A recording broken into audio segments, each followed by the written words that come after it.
Naitala ng Department of Health ang pagtaas ng bilang ng mga kaso ng atake sa puso, stroke at hika nitong holiday season sa bansa.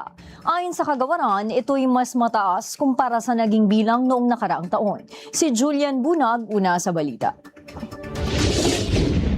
Umabot na sa 349 na kaso ng mga non-communicable diseases ang naitala ng Department of Health nitong holiday season. Mula yan noong December 21, 2025 hanggang Enero 2 ngayong taon. Higit 200 sa mga kasong naitala ay ang acute stroke at 75 naman ang tinamaan ng acute coronary syndrome o atake sa puso, habang 49 naman ang may bronchial asthma. Ang bilang na yan ayon sa DOH ay mas mataas ng 7% kumpara noong 2024 sa kaparehong panahon na nasa 319 na mga kaso lang. Mula sa naitalang bilang ng non-communicable disease sa pagtawid ng taong 2026, 7 ang nasawi, kung saan 5 dyan ang namatay dahil sa stroke at 2 naman dahil sa ACS. Karamihan sa mga tinamaan ng sakit na yan ay edad 50 pataas, habang pinakaapektado naman ng acute stroke ay ang mga nasa edad 40 hanggang 69 anyos, habang nasa edad 10 pababa naman ang apektado ng hika. Patuloy naman ang paalala ni DOH Secretary Ted Herbosa